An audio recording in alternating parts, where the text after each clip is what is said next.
So, hello guys. Ayun nga. Dati, pangarap ko lang maging isang OFW. Na akala ko, masarap at malaki ang kita dito sa abroad.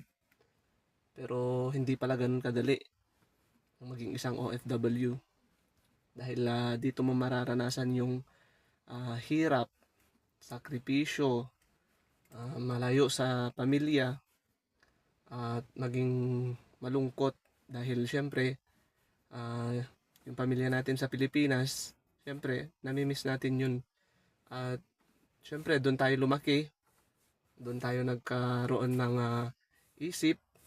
Kaya ang pagiging isang OFW ay talagang napakalaking sakripisyo. Dahil kung wala kang sipag at tiyaga, hindi mo kakayanin ang maging isang OFW. Dahil nandito na lahat ng sakripisyo, ng hirap, at homesick. Napakahirap din nakalaban ang homesick. Dahil wala ka nang magawa Wala kang magawa kung nandito ka na sa ibang bansa. Hindi mo na pwedeng sabihin na gusto ko lang umuwi ng minsanan, agad-agad. Hindi ka makakauwi agad dahil alam naman natin na kapag nasa ibang bansa ka na, ay talagang magtitiis at magtsatsaga ka na lang sa napuntahan mong bansa. Kaya ano pang sabihin natin dyan kung mahirap, syempre, laban lang para sa pamilya. Syempre, ginusto rin naman natin to. Hindi naman tayo pupunta dito ng hindi natin ginusto.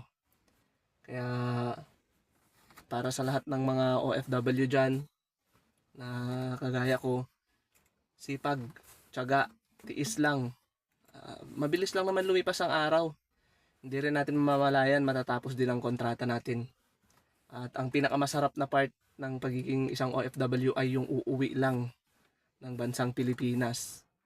Pero kapag nandito ka pa sa ibang bansa, madami pang pagsubok, hirap ang dapat mong tiisin para makamit mo yung goal mo sa buhay.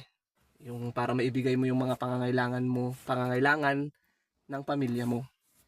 Kaya lagi na lang natin isipin na yung ginagawa natin dito sa ibang bansa ay para sa pamilya natin sa Pilipinas.